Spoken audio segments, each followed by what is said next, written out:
ಕಸ್ಟಮರೇ ನಮಗೆ ದೇವರು. ನಮ್ಮನ್ನು ಇಷ್ಟಪಟ್ಟು ಇಷ್ಟು ಜನ ನೋಡಿದಾರಲ್ಲ, ಅದೇ ನಮ್ಗೆ ಅವ್ರಿಗೆ ಕೋಟಿ ಕೋಟಿ ಧನ್ಯವಾದಗಳು ಹೇಳ್ತೀನಿ ನಾನು.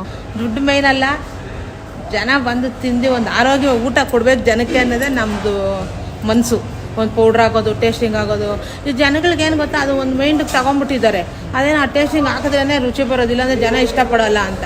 ನಾವು ಹಾಕಲ್ಲ, ನಾವು ಮಾಡೋದು ಇದೇ ಥರ ಇದ್ವಿ. ನಾವು ಪಕ್ಕ ಒಂದು ರೈತ ಕುಟುಂಬ. ನಮ್ಮ ಚಿಕ್ಕಪ್ಪ ಹೋಟ್ಲ್ ಮಾಡ್ತಾಯಿದ್ರು. ಅವ್ರಿಗೇನು ಇಂಟ್ರೆಸ್ಟ್ ಬಂತ ಗೊತ್ತಿಲ್ಲ, ಅವ್ರು ಮಾಡೋದೆಲ್ಲ ನಾವು ನೋಡ್ತಾ ಇದ್ವಿ. ಹಂಗೆ ನಾವು ಆಮೇಲೆ ತೋಟಕ್ಕೆ ಆಳುಗಳು ಬರ್ತಾಯಿದ್ರಲ್ಲ, ಅವ್ರಿಗೆಲ್ಲ ಅಡುಗೆ ಮಾಡಾಕ್ತಾ ಇದ್ದೆ.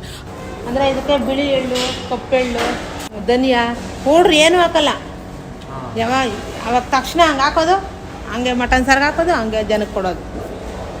ಏನೂ ರೆಡಿ ಮಾಡಿಕೊಂಡಿರಲ್ಲ. ದುಡ್ಡು ಮೇಯ್ನಲ್ಲ, ಜನ ಬಂದು ತಿಂದು ಒಂದು ಆರೋಗ್ಯ ಊಟ ಕೊಡ್ಬೇಕು ಜನಕ್ಕೆ ಅನ್ನೋದೇ ನಮ್ಮದು ಮನಸ್ಸು. ಆ ರಾಗಿ ಮುದ್ದೆ ಜೊತೆ ಆ ಮಟನ್ ಸಾರು ತಿಂದ್ರೆ ಕಳ್ದೋಗ್ತೀವಿ. ದೇವನಹಳ್ಳಿ ಗೌಡ್ರ ರೆಸ್ಟೋರೆಂಟ್ ಅಂತ, Devanahalli bypass, Doddaballapur circle, Nandagokul opposite.